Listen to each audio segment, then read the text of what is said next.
Thank you, Mataji. Hare Krishna, Prabhuji. Hare Krishna, Hare Krishna. Sai Kiran here. I Yesterday I enjoyed the sessions. Yesterday, day before. Yes, I had some technical problem today, so I joined only now. So don't mind. Don't mind. Yeah.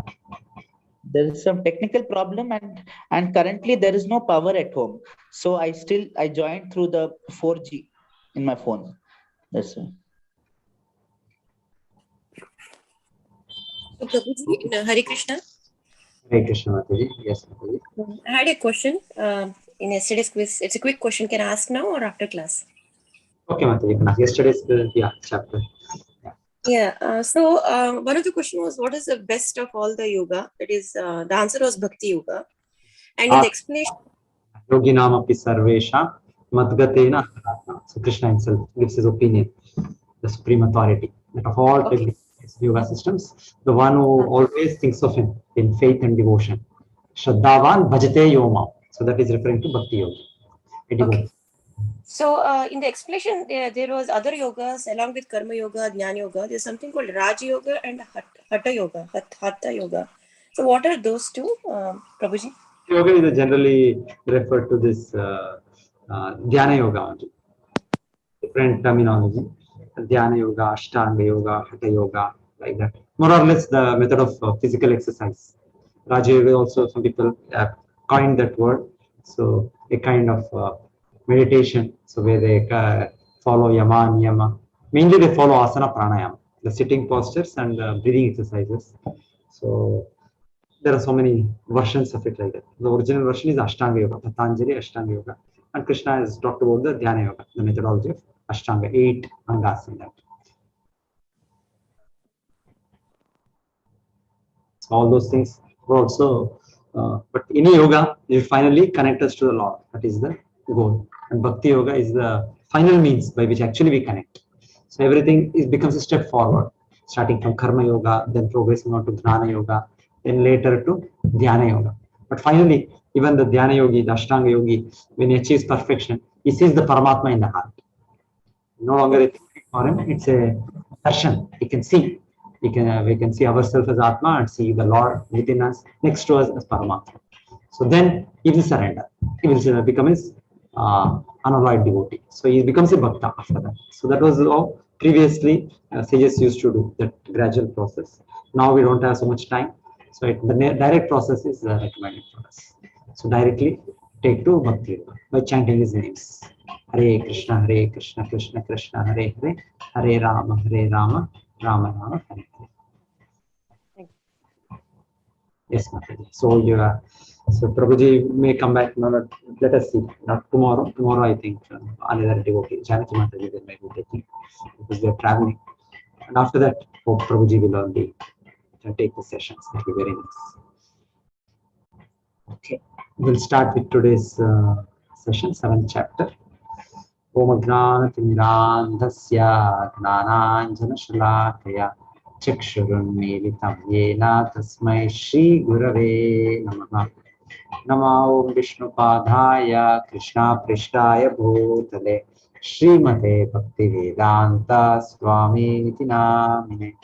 Namaste Saraswate Deve Gauravani Pracharine Nirvishesha Shunyavadi Paschatyadeshatarine. Jai Shri Krishna Chaitanya Prabhu Nityananda Shri Advaita Gadadhara Shri Vasudi Gaura Bhakta Vrinda. Hare Krishna Krishna Krishna Hare Hare Hare Rama Rama Rama Hare Hare. Hare Krishna Krishna Krishna Hare Hare Hare Rama Rama Rama Hare Hare. Hare Krishna Krishna Hare Hare Hare Rama Rama Hare. So chapter 6 summary yesterday. Okay, today's chapter 7. Now here, O son of Pritha, Arjuna, how by practicing yoga in full conscious of me, with mind attached to me, you can know me in full, free from doubt.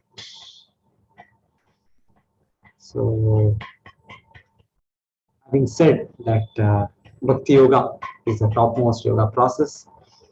At the end of the 6th chapter, so 1/3 of the Gita is finished. If you consider 18 chapters, 3 into 3 divisions, the first 6, middle 6, and the next 6. So the first 6 is more or less like introduction, and Krishna has slowly developed to the point of Bhakti Yoga. So now 7th to 12th exclusively dealing with direct bhakti, devotional service to Lord. So Krishna says, so by this methodology of devotion, you can know me fully without any doubt. What you have to do, you have to just hear from me. Yata gnasasi tat shunu. Actually, hearing is very, very important. So by hearing, we make up, we become what we have, whatever we are. We go to school, college, and hear from our teachers, lecturers, particular field of knowledge, and we become expert in that. Somebody becomes teacher, somebody becomes engineer, somebody becomes a doctor, different things. Just by hearing, we hear about particular subject matter, we become proficient. Similarly, Krishna is telling, you hear about me from me. So directly we can hear the way we are hearing in the Gita, Bhagavad Gita, having been spoken directly by the Lord himself from his own mouth. Or we hear about the Lord, what is said in the Vedic scriptures, particularly about the Lord. Srimad Bhagavatam is a very authoritative literature. So particularly the 10th canto Bhagavatam describes what Krishna Leela. Other cantos develop to the point of us understanding about Krishna. So both are called Krishna Katha.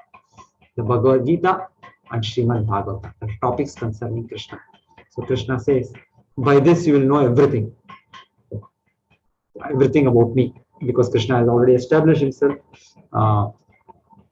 as a supreme. So further elements he will say in this chapter as we hear.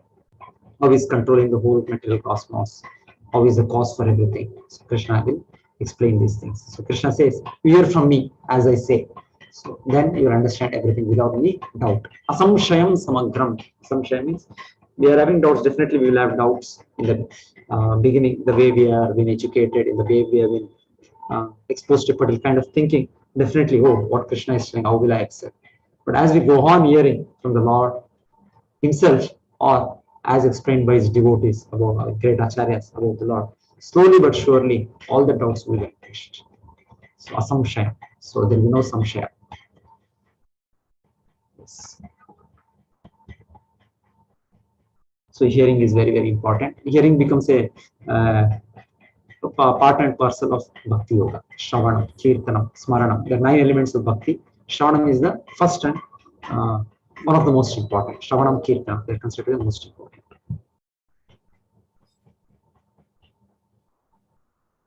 I shall now declare unto you in full this knowledge, both phenomenal and nominal, knowing which there shall remain nothing further to be known. So the Lord also says here that whatever is telling here, this is ultimate knowledge. Vedanta. Vedanta means end of knowledge, the ultimate conclusion. So if we actually understand about the Lord, there will be nothing else that will remain for us to know. So nobody can claim like that this is the topmost knowledge, this is the highest knowledge. But the Supreme Lord, being the cause, being the controller of everything, is claiming, yes, whatever I am telling you, by understanding that, you are understanding everything. So we are seeing so many planets, so many stars, so many things. So it looks as if how anybody can know all these things. Definitely, if we hear from the Lord, hear authoritatively, definitely we will come to know. Like we hear in the Bhagavatam, if you read Bhagavatam, Shukadeva Goswami, the speaker of Bhagavatam, he is the son of Veda Vyasa. He is talking about so many planets, so many universes in the Bhagavad, 5th canto, so many descriptions. How far is the distance of different planets in the universe? About the sun, about the moon, about different other planets. So descriptions he is giving. So how they come to know, pure devotees, how they come to know. Because once they come to know the Lord, they will know everything. Yasmin Vignate Sarvam Evam Vignatam Bhavati. So Krishna is already situated in the as Paramatma in the heart. So if Krishna wants to give this knowledge, he can give to anybody. A pure devotee, because he surrendered to the Lord, he will get that knowledge. He will get that knowledge and he'll understand the knowledge in reality, in truth. So just we have to devote ourselves, dedicate ourselves for the Lord, then everything will be done. Yes, so Krishna says to know about him is not so easy. Manushyanam sahasreshu. So out of many, many thousands among men. So not everybody becomes interested in understanding who is the Lord, who is Krishna, how the cosmic manifestation is controlled, what is the purpose of life. Very few people, particularly present time, it is less people. So Krishna says, out of so many general human beings, some people become interested in religion, become interested in God, become interested in knowing this truth. So of them, some people will achieve something called Siddhi. Siddhi means at least understanding, I am not this body, I am different from this body. I am the spirit soul, I am Atma, I am different. So that is called Siddhi. So even among that is hardly any people. We know a little theoretically, but how many of us know practically? So somebody has realized it. Among them, somebody to know about Krishna, Krishna is telling, it's even more rare. It's even more rare. So this way we may feel, what is this? So then what is the point in us taking up this path if it is so difficult? No. If the Lord wants to make us understand, definitely it is faster. If he gives us a simpler process, it's faster. Otherwise, the general process, Krishna is telling here, out of many, many thousands. So like here, nice example is being shown. Somebody, they're all the whole city is running for some marathon competition. But finally, as the finishing line comes, hardly few people can at least finish so many kilometers. So something like that, Siddhi, to obtain understanding, realization that I'm not the body, I'm spirit soul. That itself is a challenge. But after that, to understand Krishna, to become a pure devotee of Krishna. So Krishna is telling here, because only a pure devotee can know about the Lord. So hardly one knows me in truth. Krishna already said in the 4th chapter we heard, Janma karma chame divyam evam yogeti tattvataha tektva deham punarjanma naiti mameti sochana. Anybody understands my birth, my activities in truth, he doesn't have to accept a birth again in this world. He becomes liberated. So, but how that can be achieved? By knowing Krishna's Janma, karma in truth. So by hearing from the Lord himself about the Lord, so we will come to understand perfectly about the Lord. Earth, water, fire, air, ether, mind, intelligence, and false ego. Altogether, these 8 comprise my separated material energies. So whatever we see in this manifestation around us, so we see our body composed of these elements. It's either the earthly element, the solid element, or the water, the liquid element, or the fire, or the air, the gaseous element, or ether. So from more grosser to subtler, Krishna is explaining. The Vedic way of seeing things is like this, Panchabhuta. Then more subtler, more is mind, intelligence, and false ego, which we know we have. I know I have mind, I know you have mind, but I cannot see it. I know I have intelligence, but I cannot locate it. It is there. So more and more, it's nothing but a material element, more subtler. So it is said, earthly element we can experience by 5 senses, water by 4, fire by 3, air by 2, ether by space by 1. So that is also the way it is explained. So Krishna is claiming, whatever we see in this cosmos, it's made of these elements. It is nothing but my material energy. It's one of the energies of the Lord. Parasya Shakti Vividaiva Shruyate Swabhaviki Gnana Balakryacha. Which is explained that a lot of many Shaktis, many energies. This is one of the energy. Material matter is one of the energy. And then Krishna talks about ourselves, Atma, living entities, as superior to matter.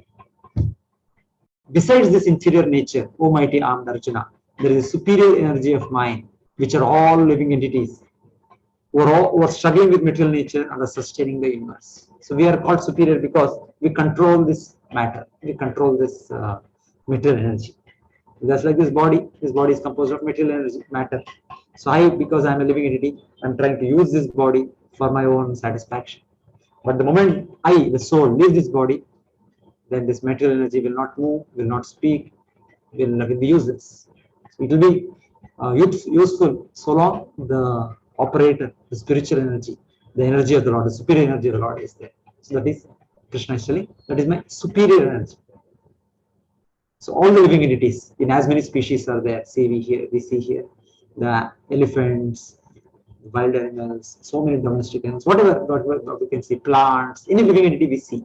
So we can see that is the Jivatma. So Krishna is claiming that Jivatma is also my energy. So by this we can easily understand energy is always subordinate to energetic. My energy. That means it belongs to me. So a person is called Purusha, and energy is called Prakriti. So Prakriti is always subordinate to Purusha. So the whole material energy, matter, as well as all the living entities in as many forms, human beings, birds, insects, devatas, they're all the superior spiritual energy of the Lord. They're all subordinate. Mattah parataram nanyat kinchidasti dhananjaya mai sarvam idam protam sutre manigana iva. So Krishna says, there is no truth superior to me. Everything rests upon me as pearls are strung on a thread. It's a very nice example the Lord gives. So we see a nice necklace somebody is wearing. So we see, yes, very nice. But that is nothing but the pearls, different pearls that are arranged nicely. But how the pearls are existing? The pearls are standing on the thread, which we are not able to see. Similarly, Krishna is the basis for everything. Krishna is the foundation for everything. Whatever we see, this cosmic manifestation, wonderful, beautiful manifestation, so many oceans, so many seas, so many hills, mountains, so many sceneries, so many living beings. It is nothing but Krishna's material energy and Krishna's spiritual. So Krishna says that's why there is no truth superior to me. Everything rests upon me as pearls are strung on the thread. So this is the Lord's manifestation as Mahavishnu, which is being shown here. We can see Mahavishnu. Of all that is material and all that is spiritual in this world, know for certain that I am both its origin and dissolution. Yes. So this is the Lord as Mahavishnu, one of the expansion of the Lord's Purusha Avatara. Mahavishnu, Garbhodakashaya Vishnu, Kshirodakashaya Vishnu. That's what we are seeing. Prabhuji, which is the verse where we are? 6, 7 and 8. So it is 7.7 now. 7.7. 6. Okay. The Lord claims that He is the basis for everything, He is the source for everything, and everything comes from Him, and everything goes back to Him also. This material energy, particularly. Spiritual energy is always there. Spiritual world is always there. Material energy goes in phases of creation, maintenance, and destruction. Srishti, Sthiti, Pralaya. So Krishna says, I am cause for everything.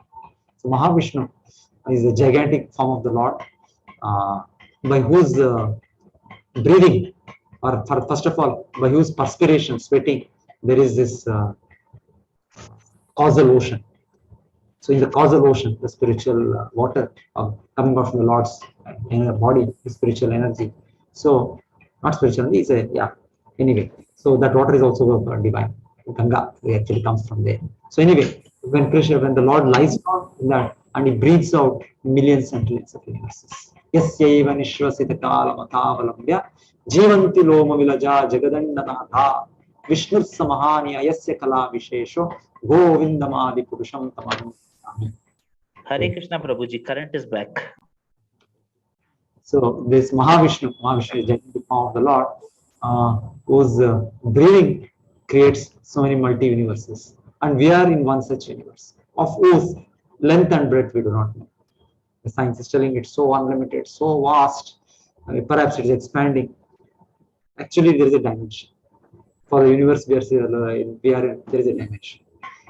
So, but beyond that, there are so many millions, and beyond that is Mahavishnu. So we can just imagine what must be the size of the Lord, what must be this form of the Lord, Mahavishnu. Beyond that is the spiritual. So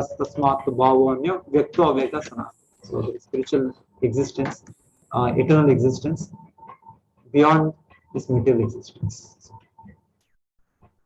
We can see in our body, not only matter is there, there is spirit, but there is a spirit we are not able to understand, we are not able to know. But our quest is for permanence. As a living entity, everybody wants to be living continuously, permanently, without any death. That just shows that we had an experience somewhere of such a life previously, which presently is not there. We know our daily experience. We have to die. Any day, any time we have to die. We know this is a law, this is a rule, but still we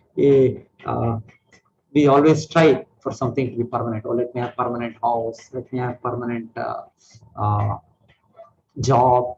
The whole world is not permanent, it's a temporary place, but still we uh, are always seeking for that. That means we had that experience someday. We are by nature permanent, eternal, being part and parcel of the Lord, and there is a world which is permanent, there is existence which is permanent. Yes. So, but now we are not able to. We are Last not. thing, under text state, could you read text state for me? We'll take Once. it with Sai Kiran. Whatever your questions, we'll take it. I'll finish the presentation. Sure, Prabhuji. Hare Krishna. So in the 8th verse, Krishna says, we are not able to see him. The Lord is saying, these are all my energies. The Lord is saying, I'm the basis for everything. There is nothing beyond me. But we are not able to see. So Krishna gives us the way we can begin seeing Krishna. So seeing the way we can understand about the Lord, we can please the Lord. And one day, actually, we can see. It is not that Krishna cannot be seen. Krishna likes to be seen by his devotees. But presently, we are not ready for seeing Krishna. So Krishna gives us the way, even in our conditioned state, so to see. So he says here, Rasoham apsu kaunteya. I am the taste of water. But water is also energy of the Lord anyway. And water has some unique quality, the taste, the rasa, which quenches our thirst. When we are thirsty, nothing else we want. We don't want so many other things. Pure water, there's nothing like pure water that really pleases us, satisfies us. So that pure taste of water, Krishna says, that is me. So whenever we have this drinking water, we keep drinking, all day we keep drinking water. Krishna is showing us the way. We can remember Krishna. Every time we drink water, the taste that is there, oh, thank you, Krishna. And water, such a beautiful creation Krishna has made. Thank you, Krishna. So we can express our gratitude. So that way Krishna is showing, you can remember me, you can see me that way. Similarly, about the sunlight, who doesn't see the sunlight? Everybody sees the sunlight. Without sunlight, there is no our active life itself every day. So Krishna says, whenever you see the sunlight, you should know that sun is also energy of the Lord. The sunlight is again energy, his own energy. So Krishna is saying, you see me through the sunlight, that wonderful thing which lights up the whole place. We struggle in the night time. Like now, Shashi Kiran is telling, there is no power, there is no current. We have to have backup, we have to have UPS, we have to have a generator or some emergency. So many things, arrangements. And behind that, the scientists have designed so many things, so many nuclear plants or some with the hydroelectric generation turbines, so many arrangements we are doing. And now we say, when the Lord has created this sun and one bulb comes out every day morning, we say, no, I don't believe in God. I don't believe in any intelligent creator. I don't believe this all happened by chance. How is it?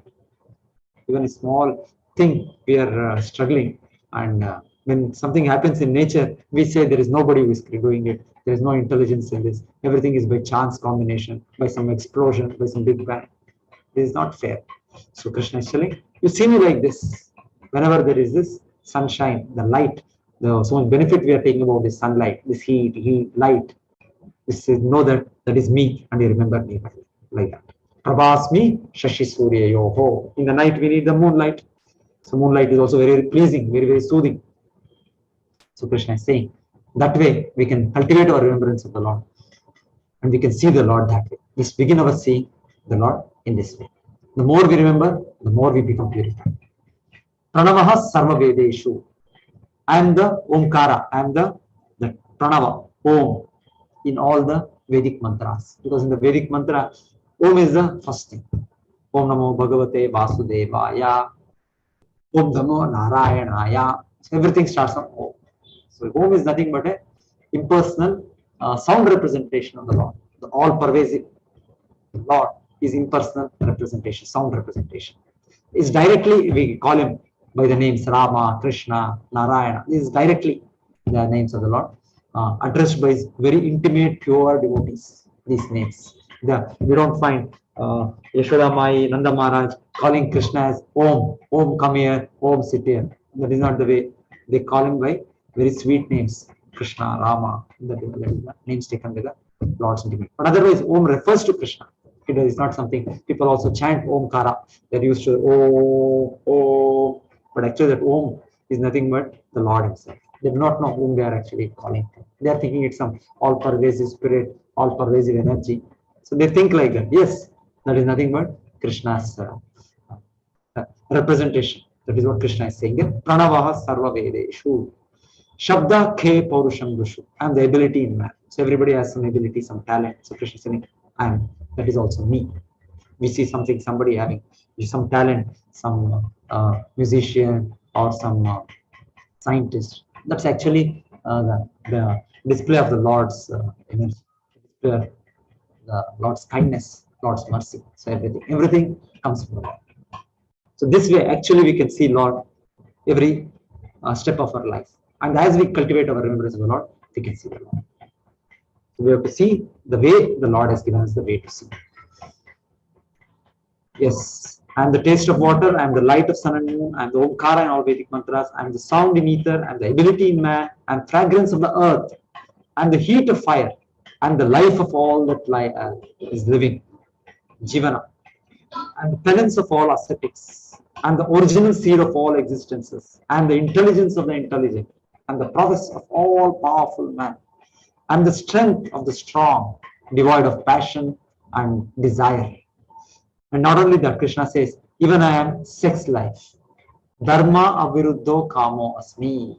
So even kama, it is not bad if it is used for the purpose of pleasing the Lord. It's used as per the religious principles.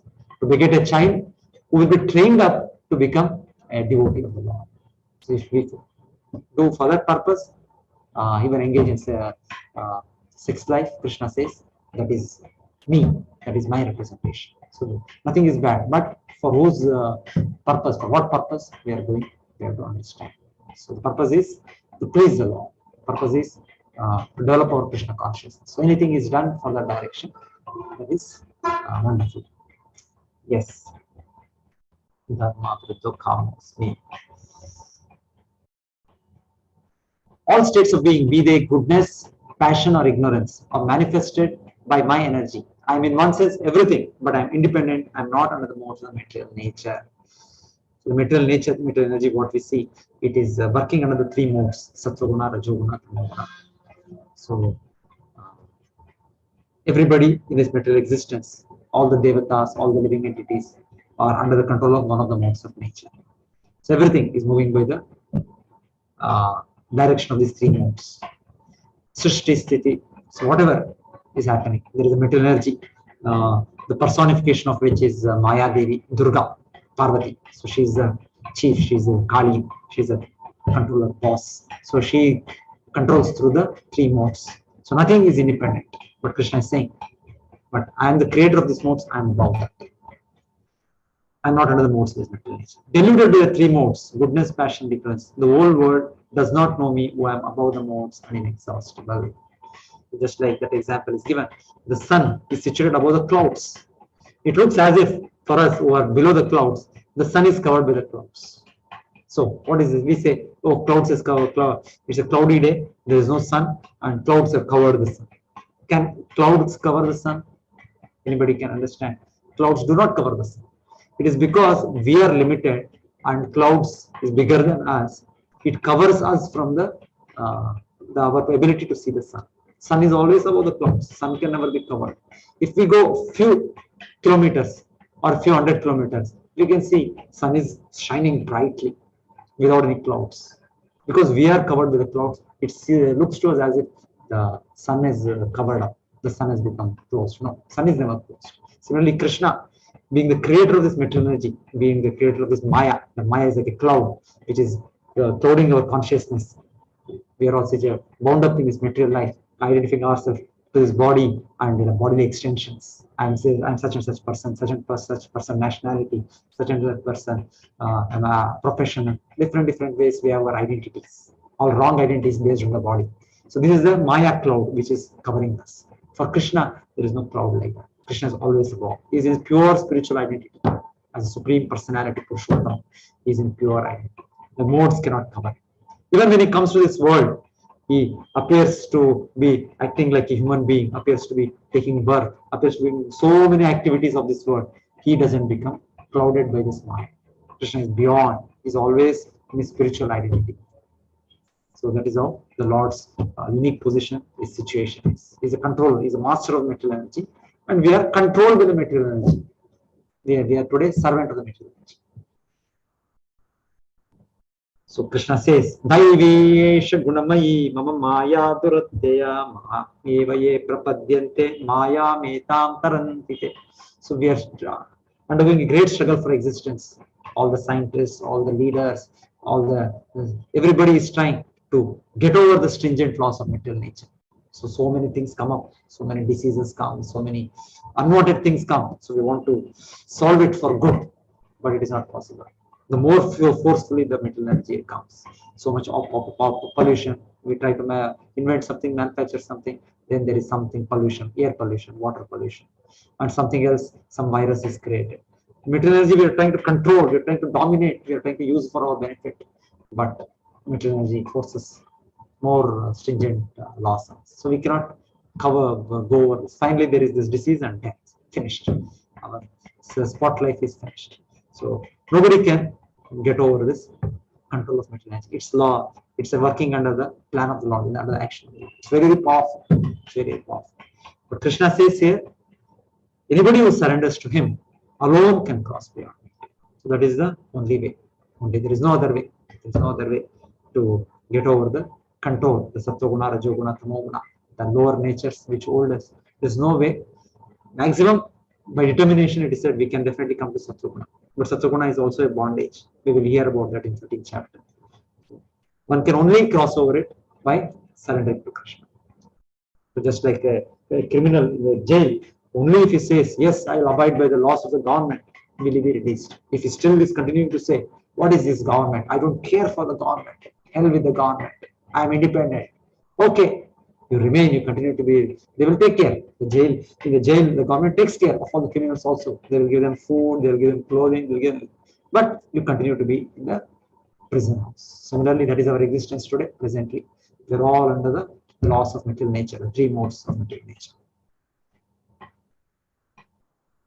Yes. So then Krishna talks about how the general human beings, he classifies into devotees and non-devotees.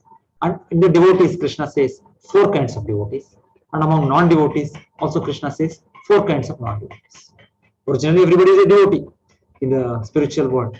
But now today, having revolted against the Lord, either we fall into this category of devotee or a non-devotee. So first of all, the category of non-devotee. Krishna lists 4 of them. Namam dushkritino mudha prapadyante naradhamaha mayaya apahita gnana asuram bhavam ashrita. So first kind of a non-devotee, Krishna says, is mudha.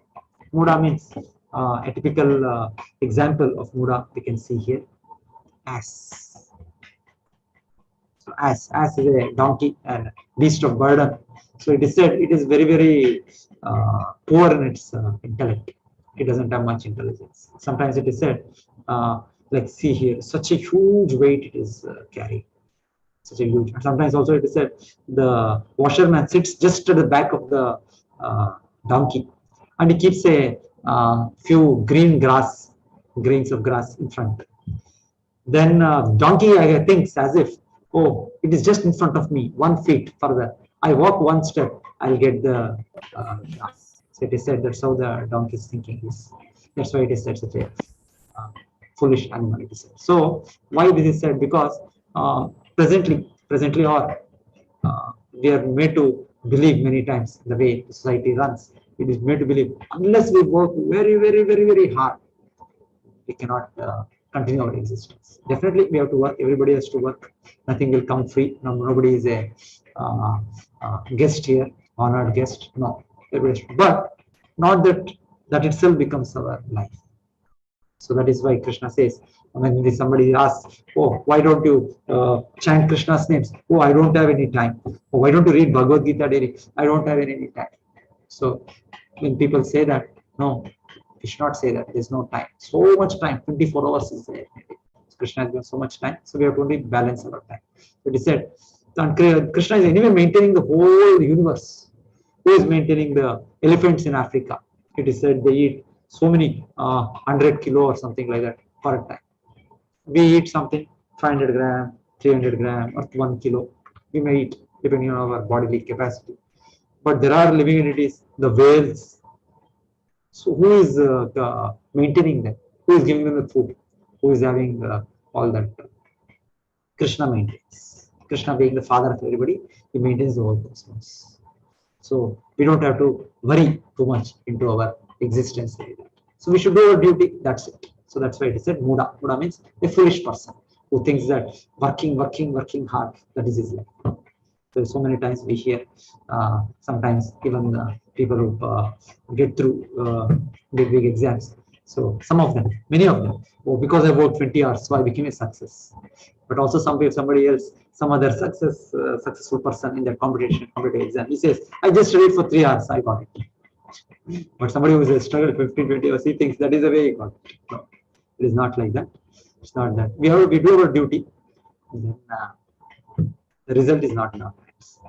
So Muda is a person who is working without any time for spiritual activities, without any time for understanding who am I, who is the Lord, what is the purpose of my life. So Krishna says he's a non-devotee, he's a Muda, he's a foolish person. Then second kind of a non-devotee is Namam Dushta Muda Prapadyante Naradama. Yes, Naradama. Naradama is a person who is characterized or categorized as the lowest of mankind. The lowest of mankind, particularly the sinful activities when we indulge ourselves in. It is said the heart will become so hard, so strong. We become immediately rebellious. I'm independent. I can do anything. What is this? Somebody is there above me. So anyway, Naradama leads to Asura nature basically. Naradama is a sinful person, and lowest of mankind. So Muda, Naradama, Maya Aparata Gnana, and then Asura Bhav. Maya Aparata Gnana means a person has knowledge, but he is using his knowledge in a very, very different way. So many theories people are coming up with how one life form is transformed to another life form, the evolution, how these different planets are created, how the life was created by some chemicals. It's all intelligence people are using, but using the intelligence to imagine, to prove something which is not actual fact. So that's why they're very intelligent, but using their intelligence to declare the existence of God. The real intelligence is taken away by the illusory energy, Maya. Maya aparata gnana. Krishna says, yes, they are intelligent people. Not that they are not intelligent. Worldly intelligence is there. But using this intelligence, they are trying to say there is no God, there is no controller. So that is why it's called the illusory energy, Maya energy of the Lord has taken away the real intelligence. Maya. Asuram Bhava means the person who is out and outright. They just cannot hear some authority above him. Proud person, very, very proud. So that is Maya, Aparata Gnana, and Asura. 4 kinds of people. One is Muda, foolish person, and there is Naradama, indulging in a lot of sinful activities. Then third is Maya, Aparata Gnana, person whose real intelligence has been taken away. Though he is worldly intelligent. Ordinary intelligence is there, but using that intelligence, they are not able to understand the real personality, real controller. The fourth one is Asuram. Asuram Bhava means. Prabhuji, one point. Yes. Prabhuji, so can we say that in this case where Krishna is referring to those miscreants who are grossly foolish and lowest among mankind, can we say that Ravana, though he was a Shiva Bhakta, he knew the Vedas just by being attracted by lust? Yeah, he became a Naradama, correct? Naradama. So he could not further understand himself. He could not understand the Lord himself has come, and he could not understand Mother Sita. So he wanted to enjoy Mother Sita. But actually, what he got was Maya Sita. He never got real Sita. Real Sita, it is said we cannot even see. She's completely spiritual energy of the Lord.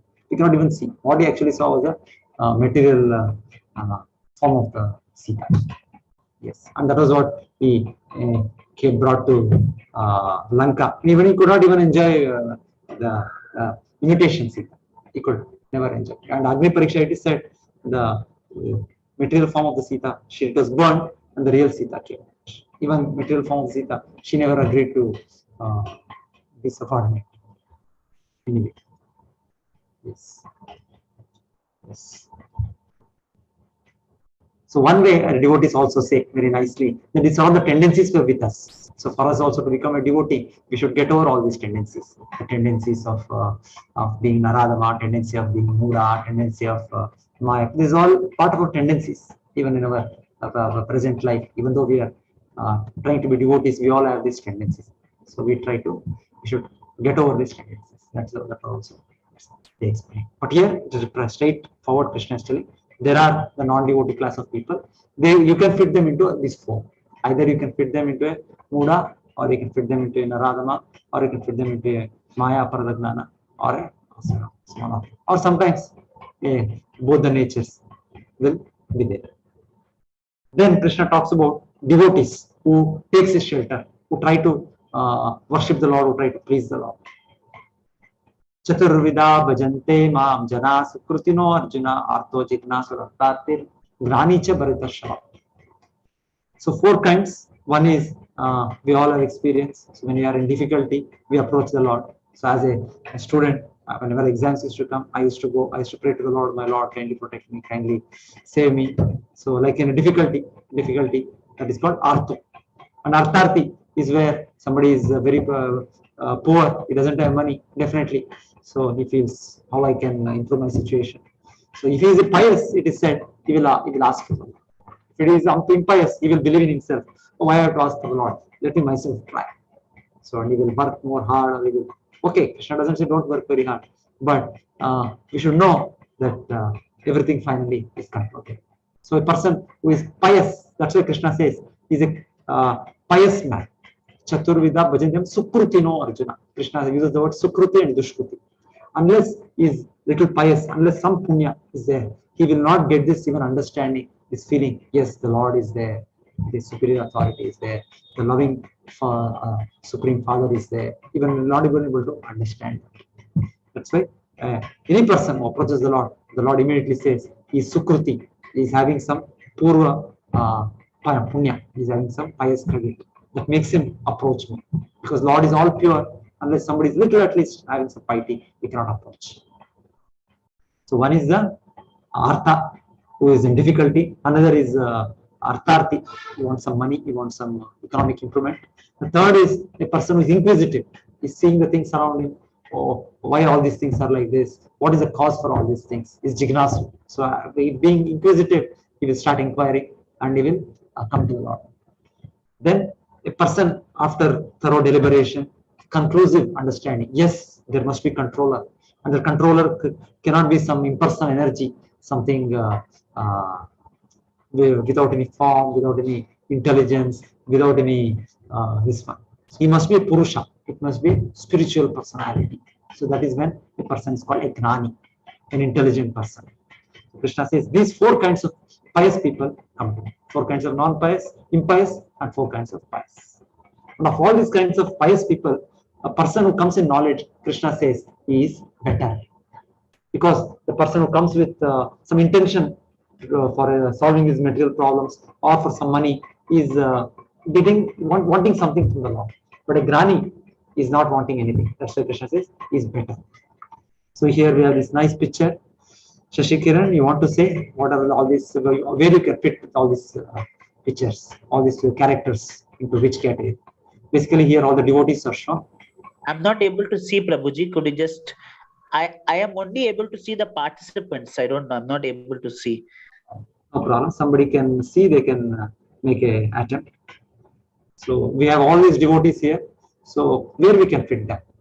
Krishna talked about 4 kinds of devotees. Actually, all these are pure devotees. They are not ordinary devotees. But still, instances, the situations made them to eagerly pray to the Lord, eagerly seek the Lord's shelter. So we have these instances. So these instances we can analyze as being in these four situations, four kinds of devotees. Otherwise, they are all pure devotees. They are much beyond these four kinds of devotees, four kinds of ordinary devotees, what we can say. Yes, Kusumlata Mataji, you can say. You can unmute Mataji. First one is Gajendra Moksha. Yes. When Gajendra is in distress, he offers a flower to the Lord, and Lord starts acting by his Sudarshan Chakra. The second is Draupadi in distress. Yes. Third is Prahlad Maharaj. This is okay. This is not And this picture is actually this is Vyasadeva, Veda Vyasa. Veda Vyasa and his wife. This is this one you thought Prahlad Maharaj? The small one? The below Dhruv one? Maharaj or Prahlad Maharaj? This Dhruva Maharaj. This Yeah. Dhruva. So Dhruva Maharaj, yes. What is the reason he approached the Lord? What he wanted? Dhruva Maharaj did tapasya to get the kingdom. Yes. But when Lord appears, he was not interested in getting the kingdom. So he wanted something, some wealth, some power, something he wanted. So Yeah, he wanted power because his stepmother was not interested in giving kingdom to Dhruva Maharaj. Cruel. She told him, unless you take birth from my womb, you cannot become a king. Yes. That's so cruel. So he could not take it. It was a great insult. Yes. So, he approached his mother, and his mother rightly pointed, "You go approach Lord." So Yes.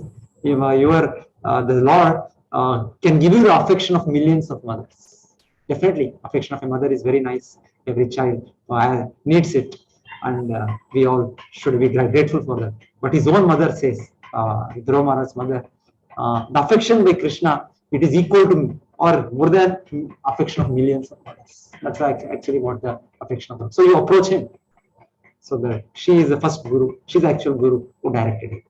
Yes. Then Dhruva Maharaj did severe tapasya. And short time, the Lord appeared, and the Lord is blessing Dhruva Maharaj. So yes, Mataji, thank you. And this is Sukdev Goswami in womb of his mother. This is, and the below one, Mataji, here. Below, I'm not able to see. Next to is Dhruva Maharaj. Yeah. I'm not able to see the right side. Last one. Somebody else can Yes. come. So whatever you have said, yes, that is all correct. Somebody wants to attempt, any other devotees? No, that I am not able to see completely at all. Prabhuji, I want to attempt. Yes, I can. Yeah. This photo is of Sri Rama. He is making peace with Sugriva, Rama and Sugriva. This is when before fighting his brother Bali to get Kishkinda, he comes to Rama and asks him for help. And he's standing next to him standing is Hanuman and Angad. This is also example wherein he wanted the kingdom back. His brother and with a misunderstanding had banished him. Actually, they were both ruling. Some situation turns up, and then his Bali thinks Sugriva has taken over my kingdom and all. So he banishes him. So later he gets back the kingdom with the help of Lord Rama. So he makes friendship with the Lord as it wants something. But he's a pure devotee. Later he gets he's a pure devotee. But situation was like that, wherein he had to ask the Lord. Yes. Then you can attempt the other 2, 3, other last 2, whatever we have here. Next, yes. The one sitting on the river bank holding the veena. The one sitting on the river bank with the veena appears to be Goswami Tulsidas, according to me. Narad Muni was here. And the same was assembly This is the assembly where Bhagavatam is spoken by Shukadeva Goswami. So both the above pictures at the top, what we say, top right, is Shukadeva Goswami in the mother's womb. He was already a liberated person. It is said, even the moment, even at the time of his birth, it was not that he had to study, he had to become self-realized. No, he was already self-realized. Within the mother's womb only is self-realized. And this is a situation wherein it is shown he did not want to come out of his mother's womb. Because the moment he comes out of his mother's womb, Maya is there, illusory energy. It will make us identify with his body, and our parents are there, they'll show so much affection. So we feel, yes, material life is very, very nice. So Shukadeva Goswami didn't want to come out. Then Vedavyasa had to go all the way to Dwaraka and bring Lord Krishna. So that's how Lord Krishna came. He is promising to, or rather giving the assurance, coming within his mother's womb. You will not be affected by Maya. So you come out. So that's how Shukadeva Goswami took his birth. But it is said, by the moment he took his birth, he was in the conception of the monist, the Brahmavadis. So he was not a devotee. He was not engaging himself in devotional service. But later, after years, this Bhagavatam from his father, Vedavyasa, he becomes a pure devotee. And that is how he is explaining the Bhagavatam to Parikshit Maharaj. And seated along is all these Narad Muni, Vedavyasa, all great personalities. They are all there. That is the scene what you are seeing on the bank of the Yamuna. They are sitting. Even Narad Muni is there, Vedavyasa is there, but still they are given the seat of honor to Vedavyasa Shukadeva Goswami, and he is speaking the Bhagavad. So this is the instance of Shukadeva Goswami being already a Gnani, already a self-realized person, still becoming a pure devotee, still taking to devotional service. It is said, Atma Ramashchamunayo, even a pure person is liberated, is free from these clutches of Maya, about the 3 modes. He also starts rendering devotional service to Krishna. So this is the example. Yes, I can. So below your. So coming to the same Sukadev Goswami's photo, is he same as Goswami Tulsidas or different? Tulsidas is the recently, no? Recently, Shukadeva Goswami is 5,000 years back, son of Vedavyasa. Okay, so opposite Sukadev Goswami, there is a person in the center. Yes, there's a person there with the white hair and beard. Is that Vyasa? Maharaj Vyasa? Vyasa. Behind Narad Muni must be Vyasa, or Parashara Muni also maybe. All the great sages are there. It's an assembly of sages basically. Right, okay. Across the universe. Yes, Prabhuji. Parashurama, Vasishta, they're all there. They all come there. The situation, the scene is described in the Bhagavatam. When Shukamuni, before him, they all come. Right. Vishwamitra, they're all there. Okay, so then the last scene here down, that is the assembly of Naimisharanya. So what happened, what Shukadeva Goswami spoke, that was heard by Parikshit Maharaj, but also there present was a sage by name Suta Goswami. The same Suta Goswami later on repeats the same Bhagavatam to another assembly of sages, that's in Naimisharanya. So there you find Suta Goswami is speaking to an assembly of sages led by Shaunaka Rishi, who are very, very inquisitive. They want to know, they want to understand. They had so many questions. So it is said, by these inquiries, later they became pure devotees. They wanted to know why Krishna did like this, why this happened like that. What? Questions. They wanted to know what is the ultimate purpose of life, what is the ultimate purpose of the Vedas, what is the essence of the Vedas. Too many questions. Their inquisitiveness, their inquiries, they became devotees.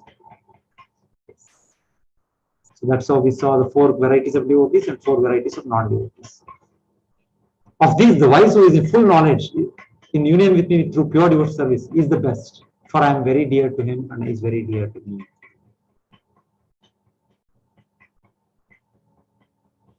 After many births and deaths, who is actually knowledge, surrenders to me, knowing to me to be the cause of all causes and all that is. Such a great soul is very, very rare. So, to understand the Lord, the Supreme Personality, as a person, as a Supreme Person, and then take his shelter. So Krishna says, this is generally happens after many, many births. Generally. Bhavunam janmanam dhanavan ma prapati Vasudeva sarvamiti samahatma sudurlabha. So then Krishna talks about the Devata worship. So this will be something in the beginning may be difficult. Somebody, because in the Vedic culture today, the way it is practiced, so we are exposed to this pantheism, this understanding of pantheism. So we think the different forms of the devatas are like different forms of the Lord only. So whatever you want, you can worship. Yato mat tato pat. So some people say also Brahmanya Rupa Kalpana. So in Brahman you can imagine any form. No, it is not like that. So devatas are all very great personalities. They are very, very great devotees, and they are authorized agents on behalf of the Lord. But still, they are taking charge of the material affairs, material world. Krishna is beyond that. So that's how Krishna says, without proper understanding, without proper knowledge, actually this worship is undertaken. There's no need. Just like when you have in a uh, any office, anybody, the main person sitting. So why you have to go through different other people? And if you have to bribe them, and if you spend so much time through them, the main person is itself agreeable. So why don't you directly approach? So that's why Krishna says, Kamaistaistairutajnana prapadyante anya devata tam tamyamastaya prakrityanyata swayam. Those whose minds are distorted by material desires surrender unto demigods, devatas, and follow the particular rules and regulations of worship according to their own natures. Because in the material world, we are faced with so many problems. So anybody solve the problem, we are ready to worship him. So people also create so many gods, but at least this is better when the worship of the devatas, which are listed in the Vedic scriptures. So in 17th chapter of the Gita, Krishna talks about worship in tamoguna. People create gods, people worship ghosts and all that.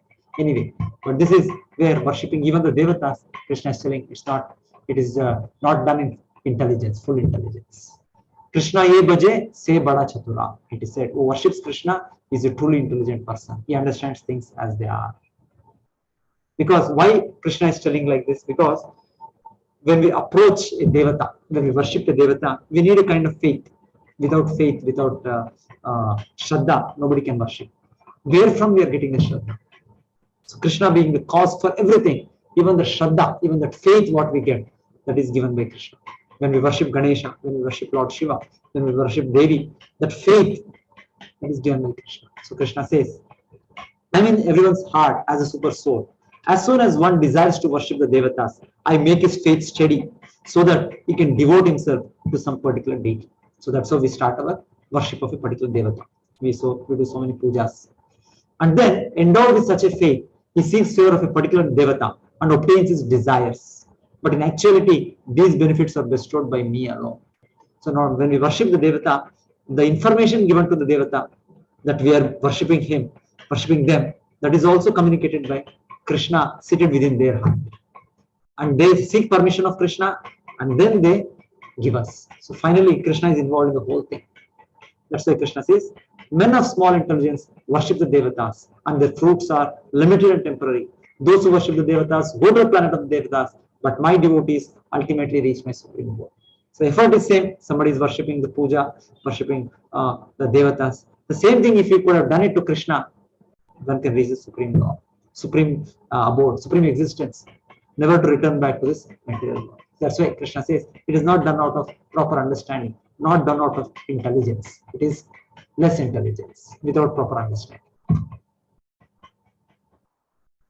Avyaktam vyaktimapannam manyante mama buddhayaha param bhavam ajananto mama avyayam anuttamam.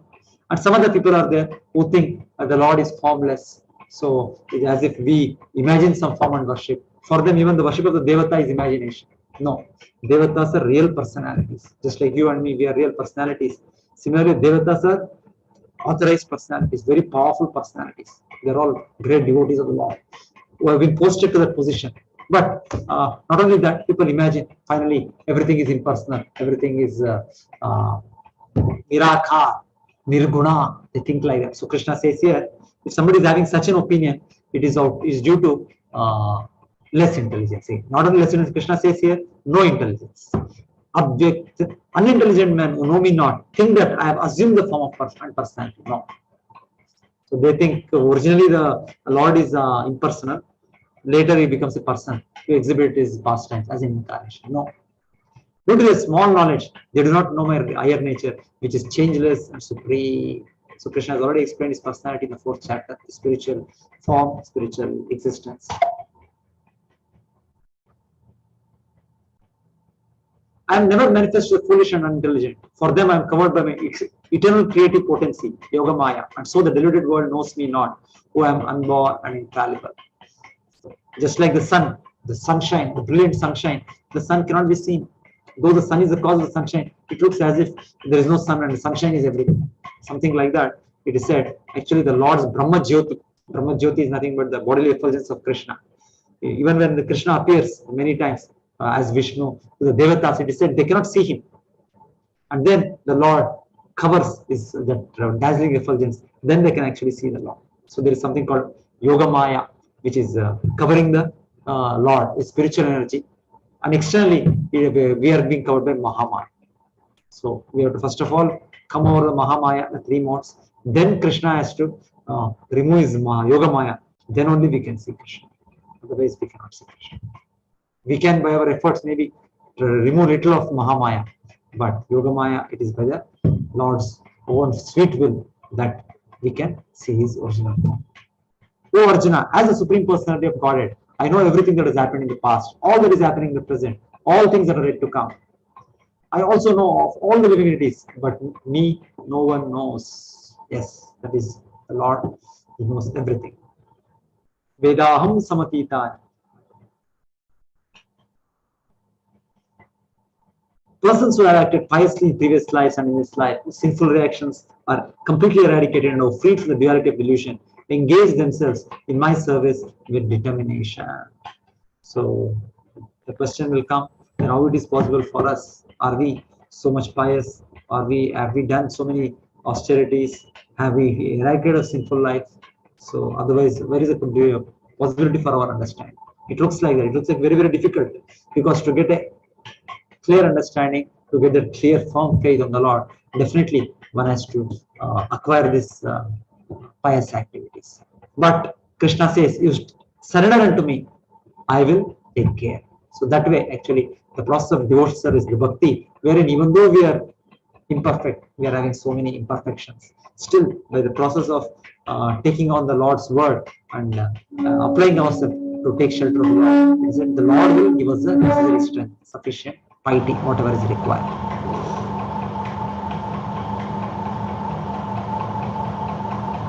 Bhajante mam dhravrataha.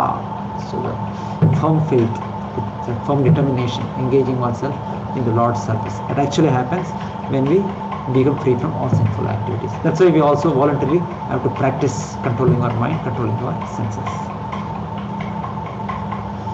Those who know me as the Supreme Lord, as the governing principle of the material manifestation, who know me as the one underlying all the devatas and as the one sustaining all sacrifices, can with steadfast mind understand and know me even at the time of death. Yes, so if we have a clear understanding about who is the Lord, who are the devatas, so what is this material energy, how it is composed of three modes, how it is controlling us. So Krishna says, if we can have a clear understanding and we continue this understanding, and at the time of death, with this understanding we leave our body, then we go back to the spiritual world. So that is the subject matter of the next chapter. So that is the perfection of life. Okay, thank you everybody. Anybody has any questions, we can discuss. Yes, Sudha Mataji, you can unmute yourself. Hare Krishna Prabhuji.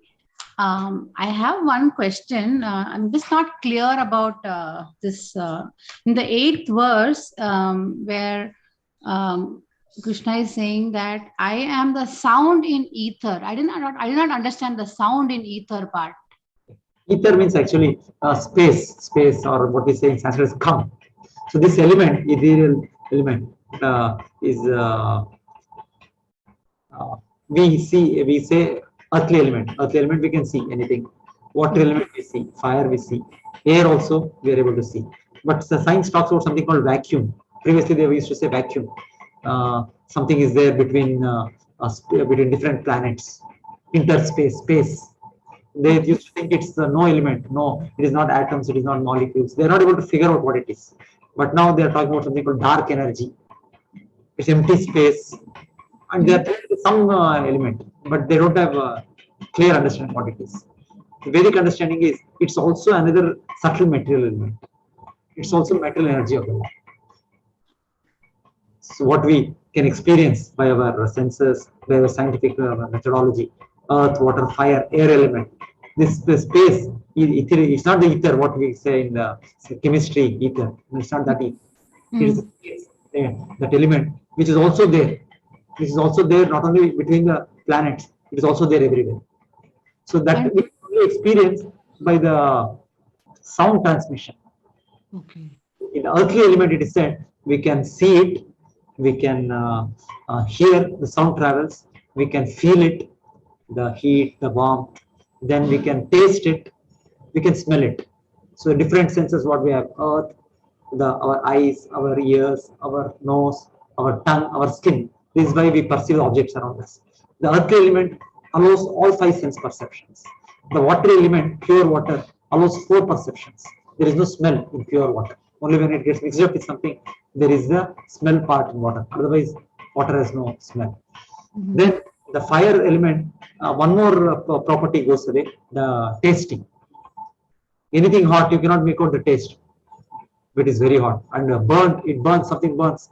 It is something, it spoils the whole thing. So there is no particular taste. So it is said the fire is having the property of, you can see the fire, you can feel the heat and warmth, and but sound, you can hear the sound. That is a fire element. Then the more subtle element is the air, wherein you cannot even see the air, but you can see the sound when the sound travels, and that heat and warmth you can make out by the air. So air allows those two sense perceptions. More subtle than the air is this element of space. It is said sound travels through it, through different planets, between the space between the planets. The sound comes, but there's nothing like heat and cold. You don't have those feelings, those perception. So this ether, this allows this sound. So that's why Krishna says Shabdaha Ke.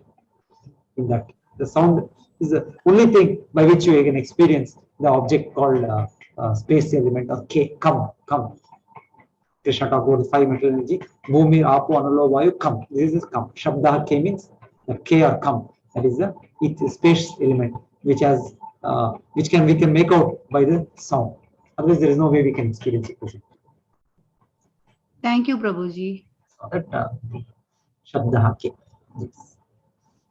I hope you liked the yesterday's class, Mataji. Our President Amish to the class. Yesterday's and the day before yesterday's, the 2 days classes. It was very nice. We learned, I'm actually taking this class for the 4th time, and every time I'm attending, I'm learning new things. And I started taking this quiz. This is a new format of quiz, right? So I'm taking the quiz again. So this time when I'm taking the quiz, after answering each question, there is a commentary. I make sure that I'm reading that commentary, and then there are 2 links sometimes given in the commentary that takes us to Prabhupada's voice, Prabhupada's Vani. So I'm making it a point to read each and every link also. It takes a lot of time to go through everything. Sometimes I feel that there is so much knowledge, like there is to be known. I don't think this life is enough for me to cover everything. So I'm kind of a little anxious also about what am I going to do? Will I be able to finish it in this life? So some anxiety is there. How do I not be anxious about this? I mean, so much is I'm kind of overwhelmed. Continue our journey, trying to understand the Lord. Right. The chanting his name. So you have started chanting also, Mataji. Just one round only I'm doing right now. I tried to go to the advanced class, but I found it too much for me to absorb. So I'm still at the level 1, trying to understand in depth from from this level itself. But so this class I'm making it a point to read all the commentary, and but yeah, it is taking a lot of time. One day is not enough to cover one chapter also. Yeah. So first level, actually, one way you can go to second level. Should not be difficult. Okay. Thank you, Prabhuji. Reading. That's how we. Yes. Right. One other thing I wanted to ask was this: the chanting, the Japamala beads that I have, they are like very small. I got it from Amazon. I'm actually in the US. I'm not in India. So I don't have a source to get big size Japamalas. the small one is like difficult for me to maneuver with my hand. So where can I find the big sized bead mala? Medium. Near your place, Mataji, ISKCON temples near your place. You will have to- I haven't gone, but I will look for it. Okay. Yeah. So the temple will have it. Will be happy. They'll be definitely. Oh, thank you. I will get from there. Thank you so much, Guruji, Prabhuji. Otherwise, we can ship it to anywhere in India. Your relatives, anybody, if they can send you from there, or somebody coming from your relatives, somebody they can pick it up. That way also you can address anywhere. We can post, and then. Similarly, in the first set, when we enroll for the course, there is one initial basic set that they say, right? I have the Bhagavad Gita book, physical book I have, but I don't have the other 4 books that comes in the first set. Yeah, you can place an order for that. Separate. You can communicate. I'll write my number. You can communicate to me. Okay. For the other books, even the Japmala separately. Only Japmala is also available. Only Japmala with the Japa bag. Yeah. Any Indian address we can. No, otherwise America. I'll have to. There are the devotees in America. One group and Prem Kishori Mataji. Them also ask. Otherwise, the beats, sourcing the beats from there. Okay.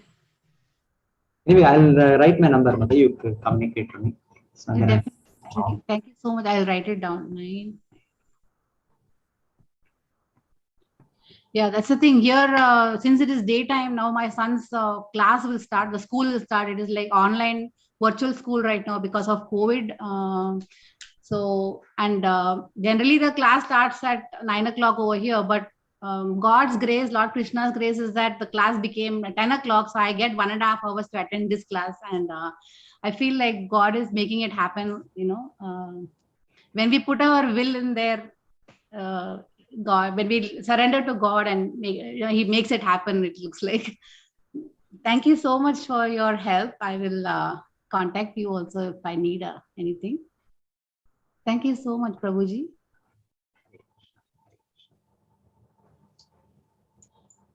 Yes, any other devotees? Okay, there is Aparna Mataji asking. Earlier, I was very enthusiastic about bhakti and also felt Krishna's presence, but now my mind is filled with offensive, unwanted thoughts. What should I do?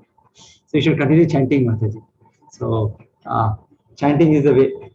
So before starting chanting, oh, how I can chant? Oh, it's so difficult to chant. So many things will happen. So keep chanting, chanting, chanting. Mind becomes pacified. Mind becomes calm. Mind is like a spoiled child. Very, very difficult to control this spoiled child in mind. But this is the way, the nice way given to us to chant Krishna's names.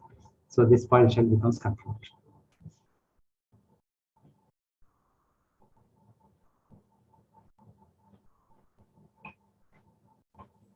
I have one question. Can I ask? Mataji, Hare Krishna. My name is Hare Krishna, Prabhuji. Hare Krishna. Prabhuji, when you are mentioning about the supreme personality, the super soul, you compared it with the sun. Which verse is that? I didn't understand that one.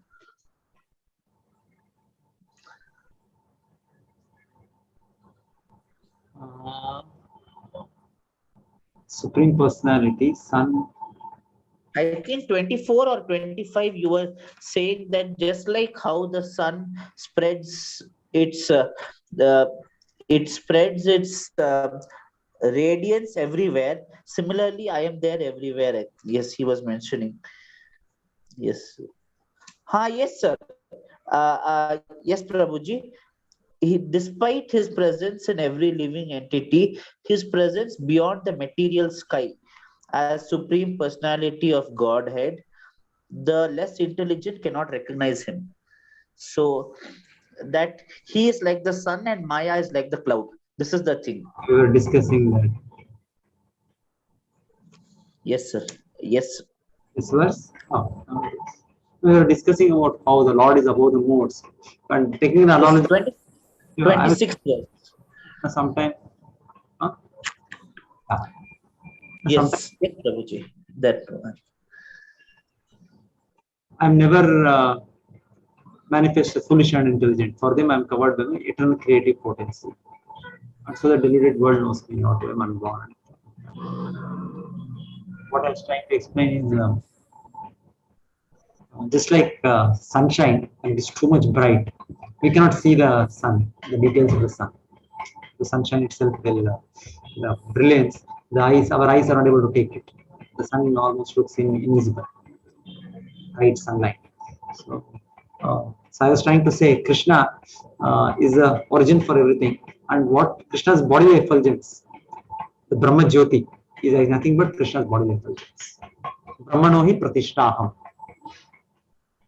So many places it is said.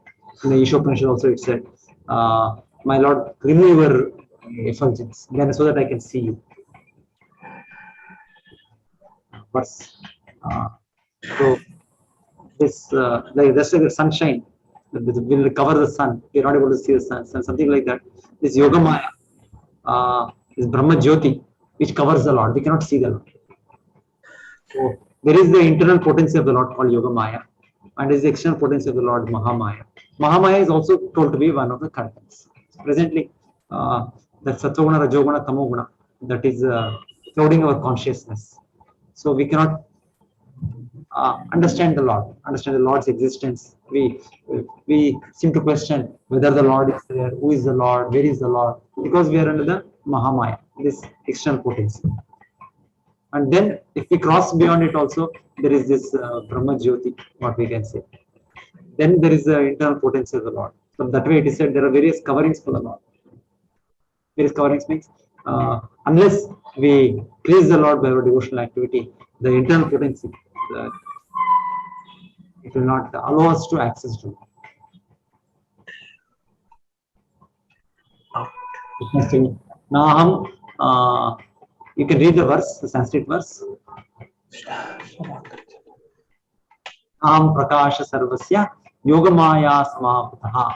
So I am not prakasha, I am not manifest to everyone, because yogamaya, I am covered by my internal potency, yogamaya. Mahamaya, we are under the Mahamaya. Mahamaya is the deluding energy, the consisting of the Sattva, Rajas, Tamas. So that is first of all we have to come over this external energy. Then not only external energy, then the Lord has to be pleased with us. That's so when Yogamaya Shakti will allow us access to the Lord. That's why Krishna, he comes also. People may misunderstood him to be an ordinary person. Duryodhana was always feeling he's some magician. He was seeing so many things happening around him. Still, it was like for him, oh, he could not take it that Krishna is Supreme Lord. Devotion. He was not doing devotional service. So unless one does devotional service, it is said, it is very difficult to understand the Lord as He is. Prabhuji, it is said that in one part of the Mahabharata, when Duryodhana had to come, when it was the news of Krishna's coming to Hastinapur, Krishna coming to Hastinapur reached Dhritarashtra, Duryodhana decided to go to the kitchen and give a nice feast to Krishna and get the best food, best vegetables and all. And on the other hand, there is a small kutira where Vidur stays, Vidura. But when Krishna had to go and eat the food, he doesn't eat Duryodhana's food, he eats Vidura's food instead. Why is it so? Why? Because Krishna tells, before that, Krishna had actually come for the peace negotiation. The Pandavas were in exile and they had completed the 12 years and then 1 year incognito, and they wanted their kingdom back. But Duryodhana said, I'm not going to give anything. So Krishna himself acted as a mediator. He told them finally, at least give them 5 villages. There are 5 brothers. So give them 5 villages, something for them to live on. They are administrators, they are rulers. That is their bread and butter. So they will live by that. But Duryodhana was not ready for even that. So then Krishna, after that, Duryodhana, as you said, has arranged for a nice feast in Dushasana's house, his own brother's house. Nice, whatever you said, told like that. So Krishna said, you don't listen to my request or listen to my words. So why I have to accept your invitation? So I don't want your invitation. I don't want your big feast and all that. Instead, Krishna goes to Vidura, who is a pure devotee. And we know that nice instance. Vidura, out of love, he was so overtaken by devotion. When the Lord appeared at his house, he was thinking, oh, the Supreme Personality has come to my house. How fortunate I am. And then instead of feeding the bananas, he was feeding him the banana peels, it is said. He went into some ecstasy. And Krishna was also happily taking. So whatever the Vidura gives, that is out of devotion. So Krishna was eating the skin of the bananas. So that is the only way devotion Krishna is purchased, or Krishna becomes manifest. So Duryodhana is not a devotee. He's a always envious of devotees, pure devotees. But Pandavas are the highest devotees, and he's envious of them. So that was all. Even though he was related, I think Duryodhana's daughter was married to Krishna's son. Duryodhana's daughter's name is Lakshmana, and there comes an instance when Krishna's one of the sons, Samba, marries her. So like that also there is a relationship.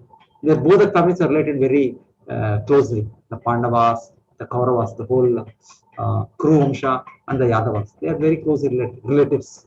But still, this way, we couldn't understand who is Krishna. We couldn't understand Krishna's position. Hare Krishna. Dhritarashtra understood. Dhritarashtra knew that Krishna was supreme. Krishna is the supreme Lord who has come. He talks that once in one instance, but Duryodhana, unfortunately. Yes. So, Prabhuji, can I ask my question? Yes, Mataji. Little loudly, Mataji. Okay. So, Prabhuji, I have recently joined, the sessions, and I'm enjoying it. So it's been like 2-3 months since I've joined it. So, there are a couple of challenges that, I'm facing in my life, not post joining this, but in my life generally. So I'm 29 years old and I'm still not, able to find the right guy for myself. Plus, I have some issues in my work life as well. So, my life is little dissorted, I can say so. And after joining this course, it's everyone says that dedicate your work to Krishna and leave everything on him, and everything will fall in place. But I'm little worried, confused. So can you please help me? I just need a little bit of motivation at this point in time. I mean, I'm not getting it. I mean, I'm putting Started my chanting, Mataji. Started chanting Mahamantra. I do 1 round, 2 rounds of chanting. Yeah. Please continue that, Mataji. Please continue that. Try to join as much as possible. Morning we have the morning Mangalarati, then the japa. Then after that our president gives uh, a session on Bhagavatam. The morning program, what is there? So that link, try to join, Mataji, early. So you start the day in a good note, an auspicious note that way. So then as the day passes on, we also have so many things, so many engagements. So you may be working, correct? You may be working, I don't know. Huh? Yeah, I'm working, so I have a job. Yeah, you have a job, so you become busy. So best time is to start the day early with spiritual activities. So then whatever we are doing, we find satisfaction there in the particular activities we are doing. So, and slowly, it's a slow process, but definitely we are hearing from the Lord himself. Like today, the Lord was telling in the first shloka itself, you hear from me. So you hear from me, you'll be free from doubts. So it's so nice to hear the Supreme Personality, Supreme Authority speaking. So you hear from me. So as we continue hearing the Lord's words, the Lord's directions, and trying to follow as much we can the directions. So definitely there will be definitely. It's like you have to be a little patient. It said in devotional service, one of the elements is patience. We should be very, very enthusiastic, utsaha. Then we have to be nishchaya, determined. Then dhairya, we have to be patient. So we have to be determined, we have to be enthusiastic, we have to be patient, and whatever the recommended things, we try to follow. So this way we make advancement in our devotional life. So as we advance devotional life, yeah, it can encompasses everything. Everything falls in place. Sure. Thank you so much, Prabhuji. Hare Krishna. Hare Krishna, Mataji. Hare Krishna.